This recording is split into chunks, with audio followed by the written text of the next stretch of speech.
Hi guys, welcome to Amy's Cooking. I hope you guys are having a fantastic day. I am so excited that you're able to join me today so that I can show you how to make Vietnamese hollow donuts. I've been working really hard on this recipe because most recipes out there, you will find that you will have to rest the dough overnight for it to have the proper texture. For my recipe, you will only need about 2 to 2.5 hours from start to finish, and you will still get incredible taste and texture as you can see here. So these cool donuts have a hollow inside when you fry them in oil, and it's very fibrous as you can see here. It has a very nice texture. It's very soft and chewy. It is not doughy and it is not hard. It stays soft for a very long time. So super proud of this recipe. I hope that you guys will consider giving it a try. And if you have kids, they are going to gobble these up in no time. As you can see here, they have a very nice golden color to the outside. It is filled with sesame seeds, so it has an amazing aroma and taste when you bite into it. And the inside is very hollow and fibrous, which are very unique characteristic of these Vietnamese hollow donuts. So if you guys are interested, let's go ahead and get started. First thing we're going to do is we are going to activate the yeast. So you'll need a little bit of room temperature water and a little bit of sugar to help the yeast get going. Once you mix that up, add in your yeast. Now, if you're using instant yeast, you do not have to activate it. You can bypass this step. I'm just here showing for those who are using dry yeast. So let that sit aside for a little bit while we prepare the dry ingredients. For the dry ingredients, you will need bread flour, a little bit of salt, as well as baking powder, and of course, sugar. And mix that up and give it a nice stir so everything can be well combined. You want to make a little well in the middle of the flour so that we can start incorporating the wet ingredients as well. Here you will find that this is the yeast that I have left aside for a few minutes. Make sure that it is foamy on top before you add it to the flour, otherwise the yeast are not good. Add in a little bit of cooking oil as well. We are going to be using a dough hook today to knead this flour, and it will be on speed number 4. Now put it on stir until all the flours have attached itself to the dough hook, and then at that point you will increase the speed to number 4. You're going to knead it on number 4 for about 8 minutes. If you're doing this by hand, it may take a little bit longer, but yes, you can.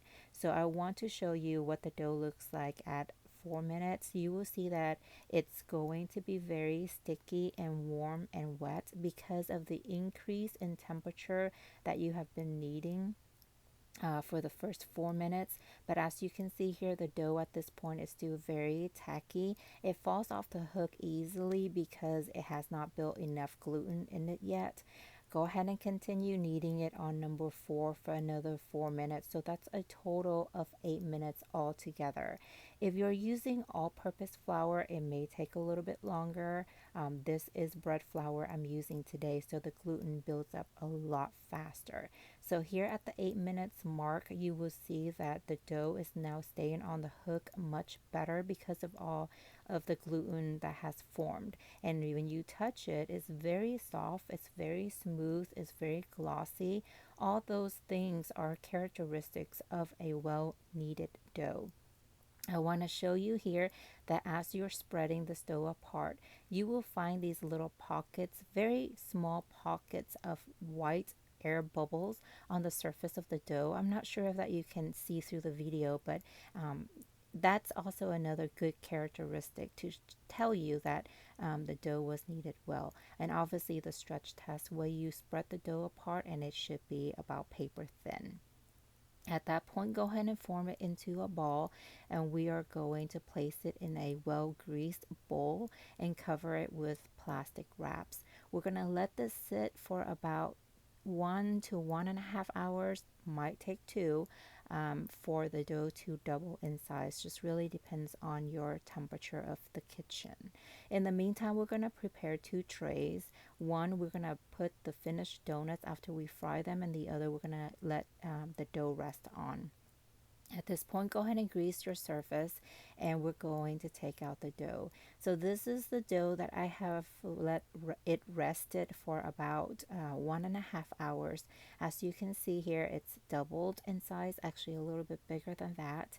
It has a very nice texture to it. It's very smooth, and when you dump it onto the counter, you will see that there's a lot of bubbles and gluten formation on the bottom.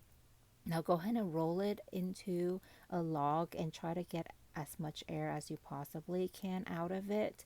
And we are going to divide this. For this recipe, you will be able to make a total of 12 hollow donuts. They are going to be anywhere between 63 to 65 grams. You can just eyeball it and get 12 pieces, or if you want to be very, accurate and make sure that all the donuts come out about some similar size, just you can weigh them on a scale. So once they are all cut up, we are going to begin shaping them by forming them into little balls. As you can see here, I'm folding the dough from the inside out so that the texture of the inside is a lot more moist, and that will kind of help us when we add the sesame seeds to it, that it will stick better. Roll it into a nice ball, and then yeah, go ahead and just roll it around in the sesame seeds and get everything well covered. You want to make sure that the sesame seed stays attached to the dough, so press down on it to secure it so that when you fry these donuts, these sesame seeds don't just come apart, so that they can stay well attached to your hollow donuts. Okay, so go ahead and do that for all of the balls, and then we are going to rest them on a baking tray. So I've finished them all. Here are 12 of them. As you can see here, they are already somewhat flat. I did press down on them and did that on purpose so that it doesn't build so much air in there, and it already has somewhat of a shape. Makes it easier for when we flatten them out. You have to let these rest for about 15 to 20 minutes so it doesn't stay so tense and recoil on you when you try to flatten them out. Now remember, any kind of dough that are recently manipulated is going to be very difficult to work with. So that is the whole purpose why we have to let it rest for a little bit so that the structure of the gluten can relax some. So when you do flatten it out like what I'm doing here, it is a lot easier for you to do so, and it stays that way instead of just keep on recoiling because it's so elastic and tense. So follow my step here. Obviously, you want the piece to be as round as possible, but I know it is somewhat hard, so try to do what you can. So remember, these hollow donuts are supposed to puff up. How hollow these donuts are going to be will depend on how thin you shape these pieces of dough. So the thinner they are, the hollower your donut's going to be. But because it's so hollow, it has a tendency to cause the surface of the dough to have holes in them when you fry them, so the air escapes, and so after you fry them they can fall flat on you. But if you don't flatten them enough, then the dough will be very, very thick, and the hollow in the inside is going to be much smaller. This is where everything can go wrong. Okay, you could have done everything perfect, but then your donuts don't puff up. The temperature of the cooking oil is going to be super crucial to the success of this recipe. You want the heat to be high enough that when you drop the dough in there, it only takes about 5 to 7 seconds before the piece of dough rises to the top. Okay, that tells you that the heat is good enough. For each of these donuts, it only takes about a minute to a minute and 30 seconds for it to puff up and get golden brown. If it is longer than that, your heat source is too low, but if it's faster than that, then you will find that your donut is not cooked, as well as it gets really, really dark, not very, very pretty, pretty much burnt. Okay, So as you can see here, it should puff up evenly like this, not just one side, not just partially, but the whole thing should puff up and get very, very round and stays that way. All this really depends on how well you flatten out your dough. So it should be evenly flat when you roll it out, as well as how high the heat is. So start frying it on about medium high heat. If you find that it takes a lot longer than the 1 minute and 30 seconds for it to puff up and get golden brown and done, then go ahead and increase the temperature a little bit more. I can't give you the exact temperature that is going to work because every single heat source is different, how much oil you use, and what your dough texture was like before you start frying them, how thin, how thick it was when you flatten them out. So you just have to use this as a reference, okay? You know what they're supposed to look like, so just tweak your oil and the temperature to get it to the right amount of heat that it needs. As you can see here, I'm constantly moving the pieces of dough around.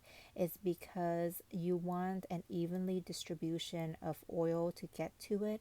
Otherwise, some part will be a lot more brown than others, and your donuts won't be evenly golden and won't look as pretty. See, as you can see here, look how nicely puffy they are, which means that, you know, it's very, very hollow in the inside, and it's just gives you that really, really nice texture.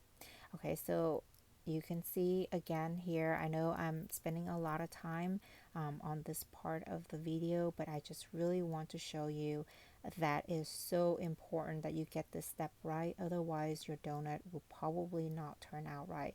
As you can see here, every few seconds I am flipping the donuts. That's also important too. And again, it's because you want a well distributed amount of oil to touch all of the surfaces of the donuts. Okay, guys, so while you're watching this part of the video, I just want to take the opportunity to tell you guys how much I appreciate and how much I want to, thank you for your support. My channel is in the growing phase right now, and it's so important for the vitality of it for you to hit the like button to show your support. That's what really keeps the video going. So please like the video, please comment below, hit the notification button so that you be notified when I post my next video, and of course subscribe to my channel if you like what you're seeing. I can't tell you enough how much I appreciate if you guys do those things for me. That way it can help motivate me to continue to work on these recipes and deliver more amazing recipes to you. Okay, so we fry them, all 12 of them. This is the finished product. They have a very, very hollow inside. Oh, it's super hot. But as you can see here, how fluffy it is. The bread looks super soft, as you can see. It's very fibrous. It's got a nice hollow. It's golden in the outside. So all of these are really key characteristic of a good Banh Tieu or Vietnamese hollow donut. So if you can replicate the recipe and your product comes out just like this, I congratulate you because you have just successfully made Vietnamese hollow donuts. And I promise you, they taste amazing. You're going to love them. Your families are going to love them. Your friends are going to love them. Every single time I make these, I make at least 2 or 3 batches just because we share it with everybody and they all love it so much.